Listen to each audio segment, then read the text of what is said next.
Good afternoon, everybody, and good afternoon, Alvaro. Great to be here with you. Thank you for inviting me, Chris. My pleasure. To begin with, just to set some context, perhaps could you begin by talking about your company, about the recent merger, and also about what geographies and content types you distribute and work with? So, TelevisaUnivision is really the combination of the two, I think, largest and most important, iconic Spanish language brands. And together, we reach 100 million unique viewers each day. And together, we have about 60% share of the Hispanic market across US and Mexico, which is quite outstanding. It was a lot of years of work, and now we're one big happy family. And with that comes now we have a commitment to our audiences to really deliver what they want. And if there's a sports fan in the room, it's going to be the Hispanic fan. And so we just recently launched ViX, which is our new OTT platform. And we have an AVOD and SVOD tiers, and we're trying to go global and address the 600 million Spanish-speaking viewers around the world. And this is just a little showcase of our portfolio of brands, which is across the spectrum of broadcast TV, radio, digital, and now with ViX, we're going head-on in the streaming world. So that's a bit about TelevisaUnivision. Perfect, thank you. Content fraud is a sort of fact of life for all media organizations. Could you just give us a bit of an insight into, from your perspective, what content fraud means and what challenges it presents for your company? Sure, and had you asked me this question 2 years ago, before when Univision was a domestic business monetizing the US primarily, I would have told you that I probably didn't care much if someone was ripping us off in a territory where we couldn't monetize. But now that we have a global business, now we have a subscription service, we have a paywall, and piracy has a more direct impact to our operations. And so we've had to rethink our strategy. We've had to reassess vulnerabilities. And quite frankly, for us, the piracy problem isn't just thinking about it as a compliance matter, but there's some very good insights that you can gather from piracy if you just lean into the problem and not just focus on whacking, all the illegal streams that we come across. So I guess from your perspective, that's turning piracy from being a sort of a tick box, or anti-piracy, should I say, from being a tick box and a cost center to looking at sort of uplifting revenues and business. Absolutely. I think looking at piracy from a compliance lens misses out on very important information. For example, the way I see piracy is piracy can oftentimes hint you where the market is going. Pirate consumers can be early adopters. And if we go back to the 90s when MP3 technology was being developed, one of the first adopters of MP3 technology were pirates, because it was a very cheap way to, at the time, share files. And the business, the community at large, took a bunch of time to catch up on this new technology. And the result, well, we all know what happened to the music industry. So I think it's on us to lean into the problem and try to learn from this segment, which is growing and changing every day. That's great, very insightful, thank you. Recently, you were involved with distribution of the FIFA World Cup from Qatar. Yeah. What solutions did you use for delivering that, and what were the challenges you saw in terms of the World Cup? Well, luckily we had you guys, Fran Diaz, to take care of the FIFA IP, but we doubled down, and on the detection front, we were using manual efforts as well as some automated tools to help us track the content, identify it, and then later send it for takedowns. And saw some very interesting trends, and I'm just going to fast forward to this slide. One of the most mind-boggling things that I found, and I've been following the World Cup for over a decade now, when we first started to work with the first time we'd ever streamed content on digital, sports content on digital, was the 2010 World Cup at Univision. And at the time, we were dealing with as many as 10 unique hosting sites that were propagating infringing content. The YouTubes of the world, the Daily Motions of the world, rather easy to get our content down.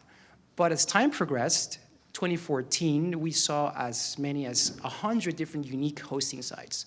Some of them compliant, some of them extremely non-compliant. And we know how the story goes, right? These sites keep popping up because pirates keep looking for the path of least resistance. And in 2022, this past World Cup, we saw as many as 350 unique hosting sites, which really shows that the terrain is very fragmented when it comes to people that we're enforcing against. Some of the jurisdictions that we're chasing down are non-compliant because pirates, again, choose places where they know that they're not going to go after them. So it's becoming increasingly difficult to mitigate this problem. But again, going back to my earlier point, if we only look at this from a compliance lens, then I think we're missing very important business intelligence that we could otherwise use to inform some critical decisions. Well, that makes total sense. Could you talk a little bit about your VIX OTT offering, what that comprises of and what the reach of that is, please? So VIX has been around for not too long, in case you guys haven't heard of VIX, but we already have 25 million unique monthly users on our AVOD tier alone. And to me, that signals that the Hispanic market was craving an offering that spoke their language. TelevisaUnivision has probably one of the largest libraries of content. Televisa's history goes back over 60 years of producing content in Mexico and distributing that content around the world. So we're looking, VIX, as a matter of fact, when I think of a content protection strategy, I think of VIX as one of our leading tools against the fight against piracy. Because if we don't make the content available, well, consumers are gonna search for it and they'll find it, right? In a platform probably where if we didn't have VIX that we couldn't monetize. So we're trying to have a very robust library offering, which includes some past Liga MX games, and we're trying to look for ways to also serve our sports audience, which is a very important part of our audience. It's one of the few still live viewers, right? It's really hard to find live viewers, and sports continues to be that content vertical that keeps on delivering. So big focus on sports. Sports betting is another thing that we're thinking about as a business. Producing exclusive content for VIX as well, and changing the narrative to make sure that our content reflects what younger audiences and how they want to see sports content, and making sure that we're acquiring the rights that our audiences want. Liga MX continues to be the greatest growth story. When we launched TDN back in the day, when you look at the growth of our sports network, it's quite outstanding, and there's a huge appetite to consume sports content, and it's on us to make sure that we're finding the right content, that we're bundling it together and putting it together in a product that quite frankly can compete and beat pirate alternatives, which we know are hard to beat because pirates will come, they'll package a Cody box comprised of, a lot of regional channels that we could otherwise not, it's not feasible for us to license that kind of deal. So it's hard to say the least, but we think that VIX is part of our solution. So I guess that also comes back to what you were saying a moment ago. It's not just about beating pirates. It's about using the business intelligence gained from doing that and making sure that you've got the right product proposition in the right place with the right pricing so that you can convert viewers from perhaps consuming pirate content to being paid viewers. Absolutely. So we have a big challenge, and we know that Hispanics in Latin America is over-indexed in piracy. That's a fact. We have a new product that is launching. We have to create brand awareness.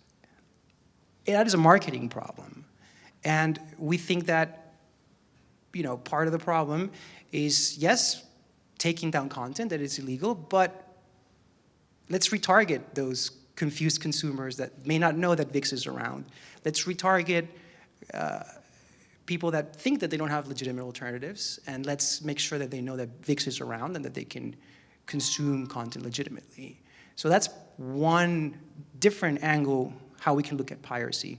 From a distribution and sales standpoint, let's use pirate data to know where we're licensing out formats next, or where are we acquiring rights, right? If we know that there's a particular appetite for something, let's inform distribution decisions.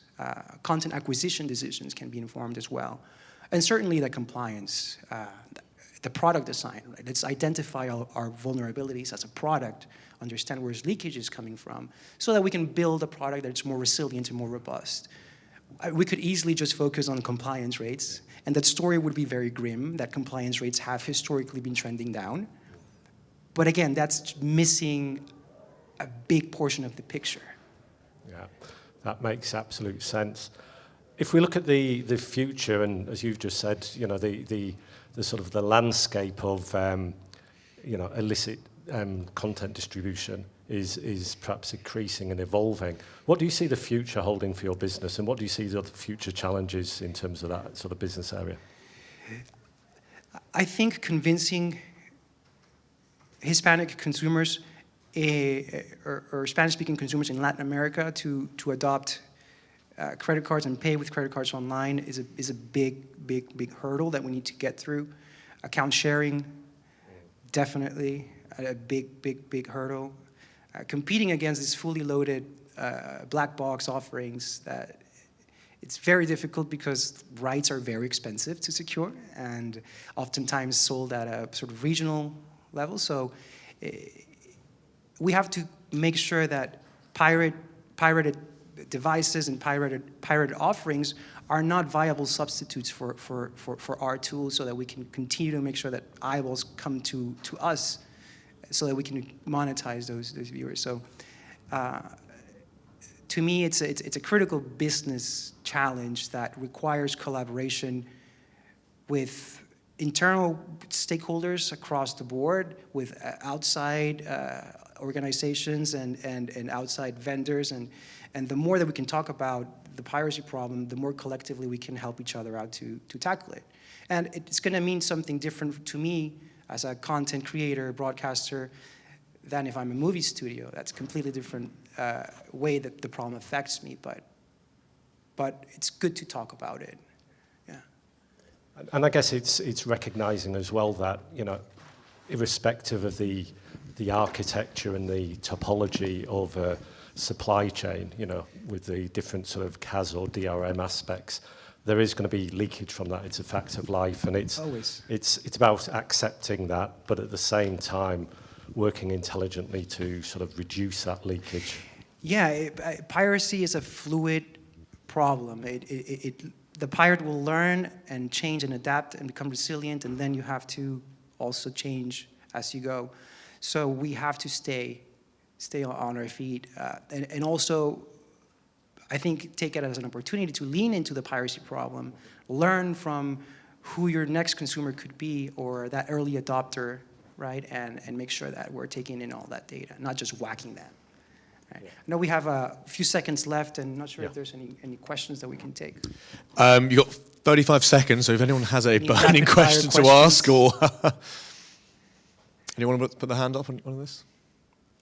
Happy to speak with anybody after the talk if anybody has any particular questions or want to talk one-on-one. Thank you very much, everybody, for listening. Thank you. Yeah. Thank you. Thank you very much, sir.